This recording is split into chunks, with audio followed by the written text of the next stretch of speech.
Todos morreremos um dia. Afirmação sob todos os pontos de vista indiscutível. Contudo, o que acontece além da morte? Haverá vida? Terminará tudo? A ânsia pela satisfação dos sentidos, o imediatismo, a ignorância ou mesmo o orgulho são razões para que poucos procurem se interessar ou aprofundar na questão. A superstição, todavia, vai sendo superada pela multiplicidade de provas sobre a continuidade da vida. A inerente apreensão a respeito da sobrevivência acompanha a humanidade desde épocas imemoriais. Isso e parte das ações desenvolvidas no último século para obter-se a certeza da continuidade da vida vão ser revistas por nós na sequência deste programa.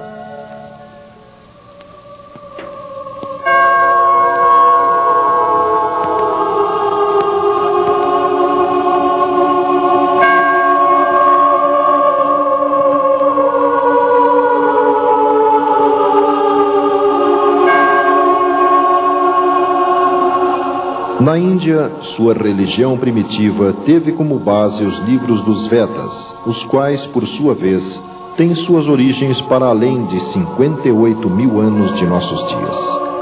Monoteístas, tendo em Krishna o principal divulgador de seus ensinos, apregoavam que o corpo, envoltório da alma que aqui faz sua morada, é uma coisa finita, porém, a alma que o habita é invisível, imponderável e eterna. Quando o corpo entra em dissolução, se a pureza é que o domina, a alma voa para as regiões desses seres puros que têm o conhecimento do Altíssimo. Mas, se é dominado pela paixão, a alma vem de novo habitar entre aqueles que estão presos às coisas da terra. Na Ásia, mais recentemente, 500 anos antes de Cristo, Sakyamuni ou Buda ensinava a seus discípulos que a morte não é senão uma ilusão, um dos agentes da vida que exige uma renovação contínua e transformações incessantes. No Egito, Hermes Trismegisto, 20 séculos antes de Cristo, explicava que o destino do espírito humano tem duas fases: cativeiro na matéria e ascensão na luz. As almas inferiores e más ficam presas à terra por múltiplos renascimentos, porém, as almas virtuosas sobem voando para as esferas superiores, onde recobram a vista das coisas divinas.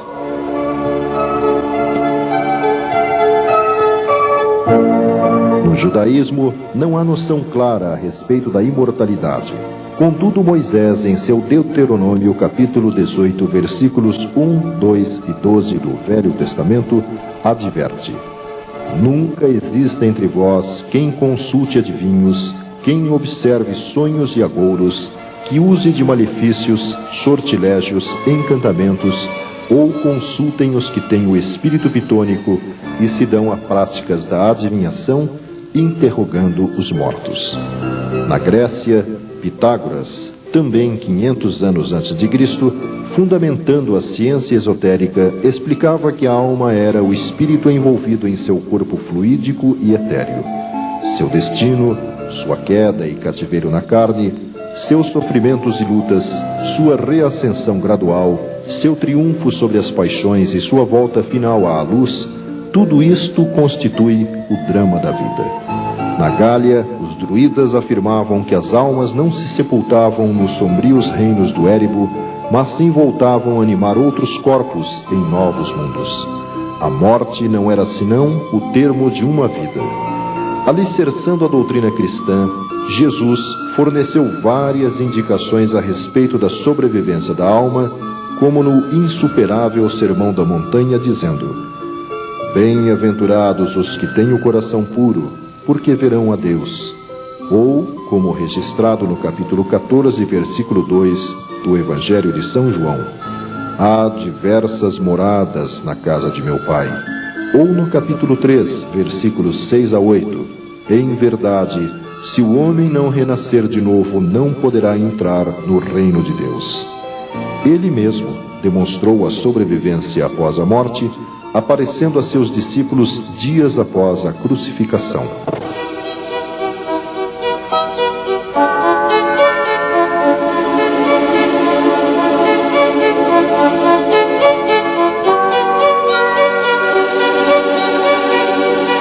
Em meados do século XIX, através de duas adolescentes de Hydesville, Nova York, desencadeava-se um processo de intercâmbio entre os chamados vivos e os mortos que objetivamente positivava a realidade extrafísica.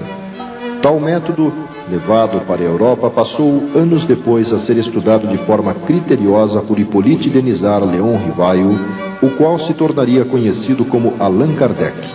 De suas pesquisas nasceu a série de livros popularizado como Codificação Kardeciana.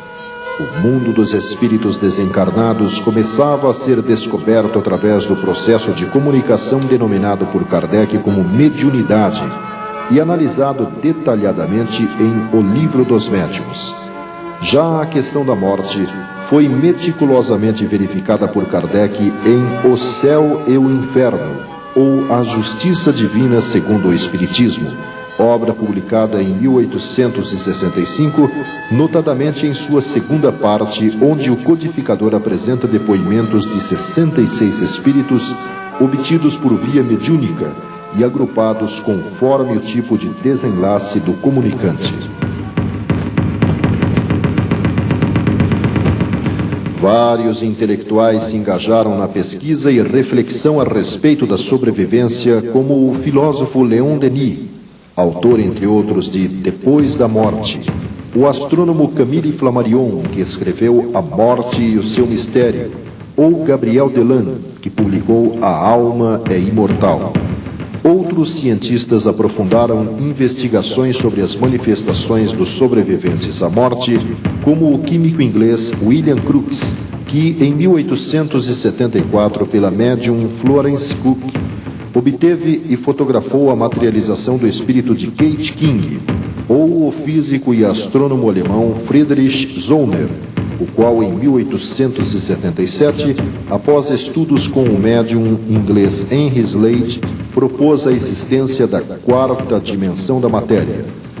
Os mortos passaram a utilizar inúmeros médiums para intercâmbio entre os dois mundos, tais como Eleanor Piper, Elisabeth Desperance, Eusápia Paladino, entre outros, que na Europa e nas Américas permitiam aos espíritos se manifestar de forma ostensiva aos chamados vivos, através de fenômenos de materialização, escrita direta, cura ou, em outras palavras, por meio de variados efeitos intelectuais e efeitos físicos.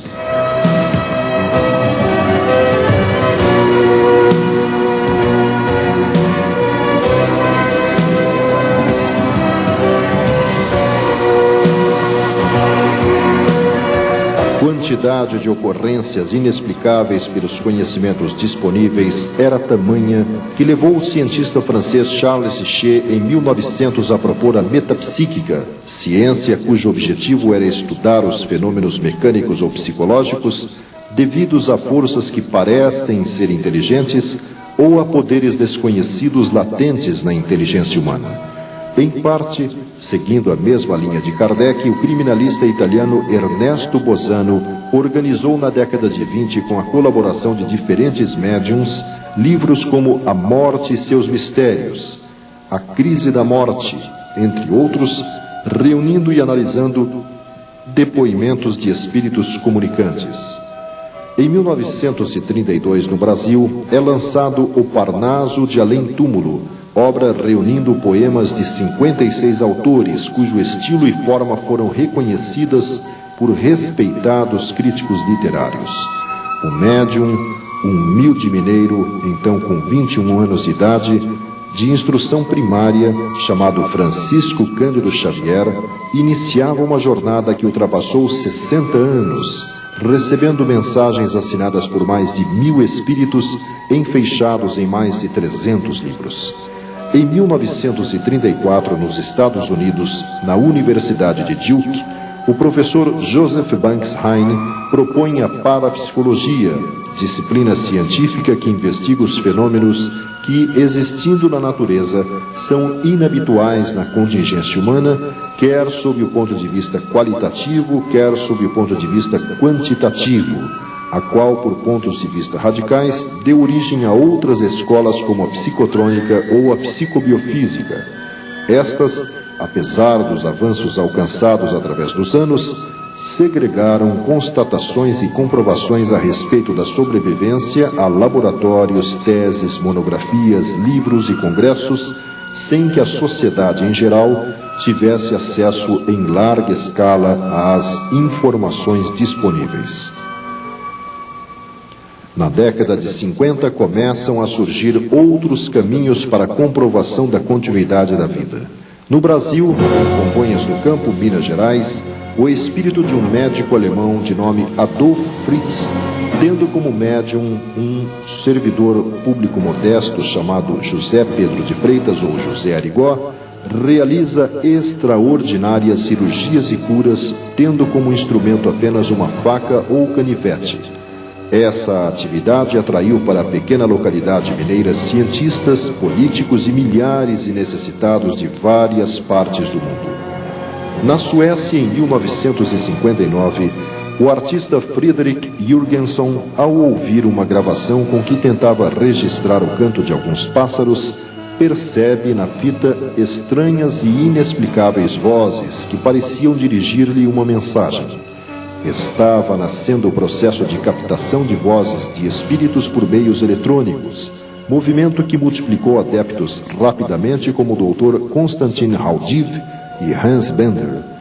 Na década de 70, Raymond Moody Jr., psiquiatra americano, revela suas pesquisas através de um livro que se tornou best-seller, Vida Depois da Vida, reunindo depoimentos de pessoas consideradas mortas clinicamente e que por processos mecânicos, químicos ou espontaneamente retornaram à vida, revelando suas impressões, sensações e prováveis experiências astrais. O surgimento da obra demonstrou que outros estudiosos americanos desenvolviam trabalhos semelhantes, como a doutora Elizabeth Kübler-Ross. Na Inglaterra, aparece o livro Sinfonias Inacabadas, revelando a experiência da médium Rosemary Brown, que, embora não conhecendo nada sobre música, sob a orientação do espírito do compositor Franz Liszt, recebe páginas musicais de Beethoven, Mozart, Chopin, cujos estilos são reconhecidos por vários críticos musicais. No Brasil, sob a orientação do espírito Toulouse-Lautrec, pintores como Van Gogh, Rembrandt, Goya, Tarsila do Amaral, Picasso, entre outros, passam a acionar o médium Luiz Antônio Gasparetto na produção de obras que expressam seus estilos e características conforme a opinião de diversos especialistas. Tais pinturas, executadas com rapidez impressionante perante plateias numerosas em vários países, às vezes eram feitas usando simultaneamente cada uma das mãos e pés do médium, através dos quais surgiam trabalhos totalmente diferentes. Em 1977, na Carolina do Norte, Estados Unidos, George Mick, após 6 anos aprofundando estudos quanto à utilização do cinescópio de TV para comunicação com os mortos, obtém resultados objetivos, forma inicialmente denominada Spiricom, e a partir de 1987 de Videocom. Essa operação, chamada de transcomunicação, ganha número crescente de adeptos, abrindo perspectivas otimistas para o futuro das relações físicas e extrafísicas.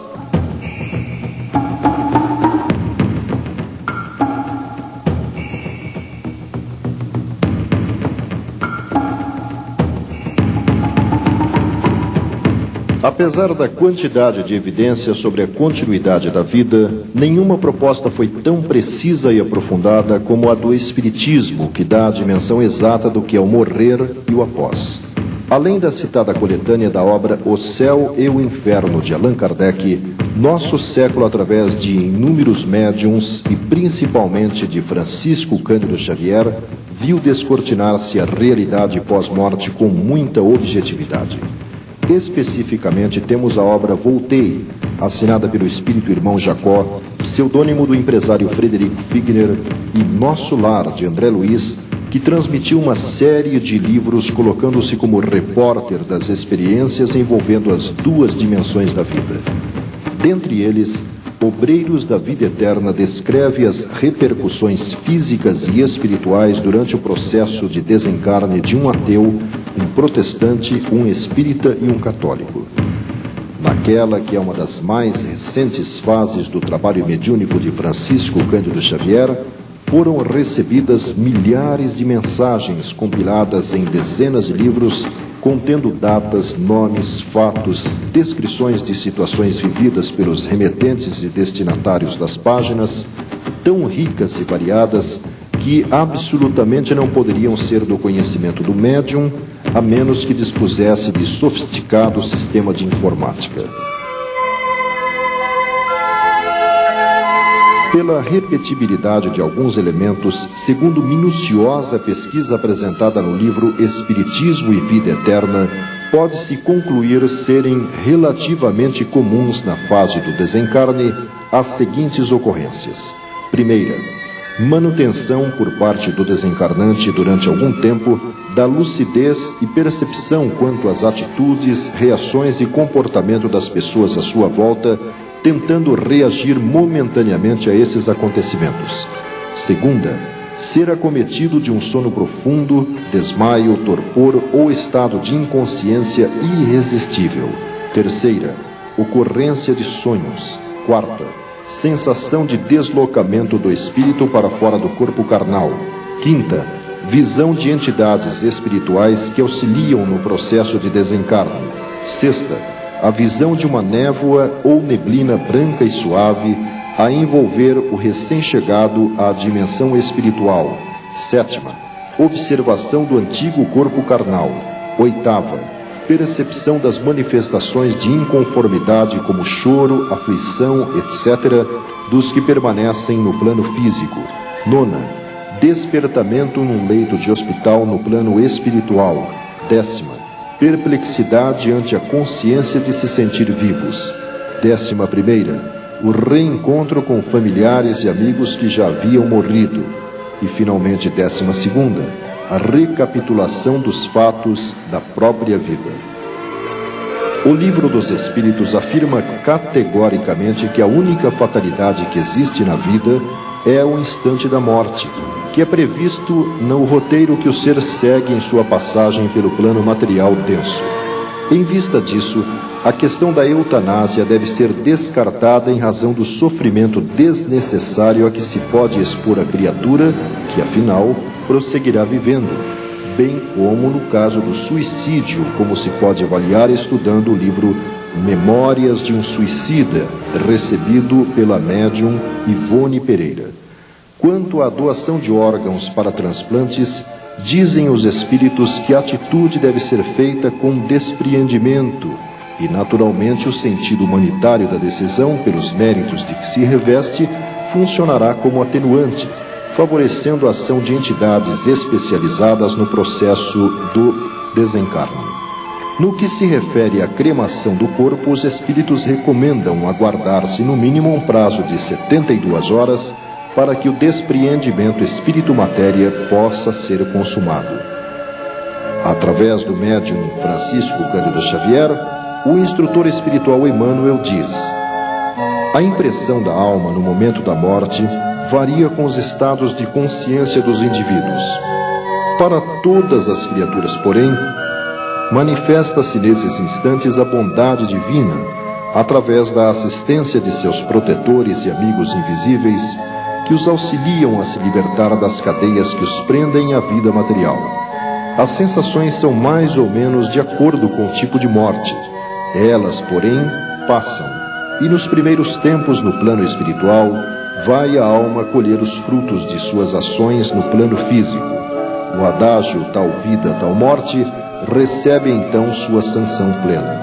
E conclui: o Espiritismo começou o inapreciável trabalho de positivar a continuação da vida além da morte, fenômeno natural do caminho de ascensão. Esferas múltiplas de atividade espiritual, interpenetram-se nos diversos setores da existência. A morte não extingue a colaboração amiga, o amparo mútuo, a intercessão confortadora, o serviço evolutivo. As dimensões vibratórias do universo são infinitas, como infinitos são os mundos que povoam a imensidade. Ninguém morre. O aperfeiçoamento prossegue em toda parte. A vida renova, purifica e eleva os quadros múltiplos de seus servidores, conduzindo-os, vitoriosa e bela, à união suprema com Deus.